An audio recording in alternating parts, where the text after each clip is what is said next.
c'est actuellement la canicule. J'ai failli porter un manteau puisque j'avais vraiment envie de porter mon manteau buffle. Si vous avez suivi mes articles de blog, vous savez de quoi je parle. Mon manteau buffle. Nous allons tout de suite commencer. Première question. Pourquoi l'auto-édition? Pourquoi l'auto-édition? Eh bien très simplement parce que moi je croyais que j'avais une épine dans l'eau. Je tiens à être indépendante dans ma vie, à être autonome et je n'aime pas avoir des barrières. J'aime avoir un cadre, mais je n'aime pas avoir des barrières, des contraintes qui ne viennent pas de moi. Premièrement du coup pour être indépendante et ensuite pour avoir plus de bénéfices et avoir plus de contrôle sur l'œuvre que je veux faire, sur le livre que je veux faire, c'est-à-dire quand on édite un livre chez une maison d'édition, c'est déjà faut être prêt, ça j'étais pas certaine, et ensuite on n'a pas toujours le contrôle de la couverture, la mise en page, si mais pas toujours, on gagne pas beaucoup, puisqu'il faut dispatcher du coup entre la personne qui a fait la couverture, l'éditeur, la distribution et tout, et finalement le bénéfice que l'auteur se fait est quasiment,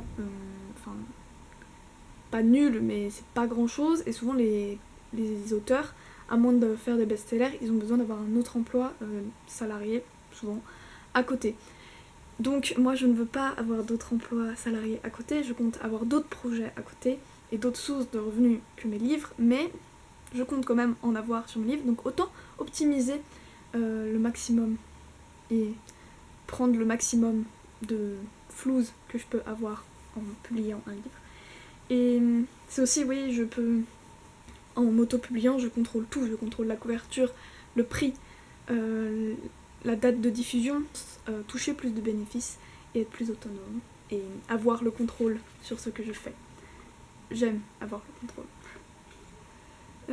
Pourquoi The Book Edition? Donc The Book Edition, c'est l'imprimeur chez qui je me fais imprimer, donc pas ma maison d'édition, mais uniquement mon imprimeur.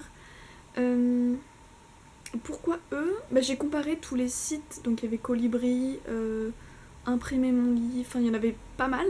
J'ai regardé des avis qui étaient vraiment assez bien. Je pouvais aussi, ça c'était un gros point, ils avaient un blog où ils expliquaient plein de choses sur l'auto-édition, comment eux ils fonctionnaient, les forfaits qu'ils pouvaient faire ou quoi. Moi j'ai pris aucun forfait. Mais on pouvait aussi calculer combien coûterait notre livre, à peu près, si on le faisait imprimer chez eux.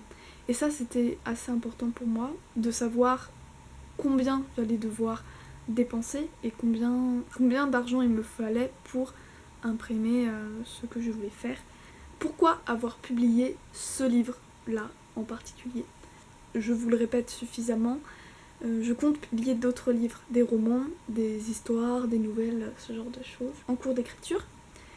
Et La Loudite, étant donné que c'était un recueil de poèmes, c'était un peu à part de ce que je compte publier d'autres, ça me semblait être un bon test pour voir comment se passait l'auto-édition, comment je distribuais, comment la mise en page, c'était vraiment un bon test pour commencer à expérimenter dans ce domaine-là.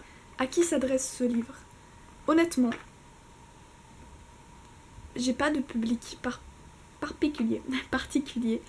Moi je sais que tous mes autres livres vont s'adresser aux personnes qui, comme moi, recherchent un ailleurs et cherchent à fuir le monde réel pour se ressourcer, pour s'inspirer, pour être bien et aussi être plus fort pour combattre dans le monde réel. Mais donc les lieux fictifs sont très importants pour moi. Les motos. Je sais pas, j'ai pas de public. Je verrai en même temps si j'ai des retours sur quel genre de personnes a acheté ce livre. Je pourrais voir un peu. Donc on verra ça plutôt dans le temps. Quel genre de public ai-je? Depuis quand j'écris? On apprend à lire et à écrire en CP. Et moi, avant le CP, je prenais des livres et je faisais comme si je lisais. Et j'inventais des histoires à partir des images. Ma grande passion. J'étais extrêmement pressée d'apprendre à lire et à écrire. Et ces deux savoirs ont révolutionné ma vie et mon être. C'est tellement bien de lire et d'écrire. J'ai su lire très rapidement et j'ai su écrire très rapidement. J'écris depuis le CP. Je me souviens en CE1, ma maîtresse, vu que j'ai des facilités scolaires, je terminais tout le temps avant les autres. Et vu que j'étais tout le temps à imaginer tout et n'importe quoi, ma maîtresse m'avait offert un carnet pour que je puisse écrire des histoires dedans. Du coup, je l'ai vite rempli. Entre temps, je l'ai jeté. Donc je n'ai plus mes premières histoires. Je sais qu'il y en avait une qui parlait d'un dauphin et je faisais des illustrations et tout. Et dernière question, ai-je un rituel d'écriture?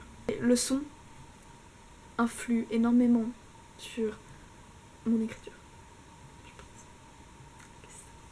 Donc voilà, c'est tout pour cette FAQ pour l'instant. Et comme je le fais assez souvent depuis le début, I trust in us.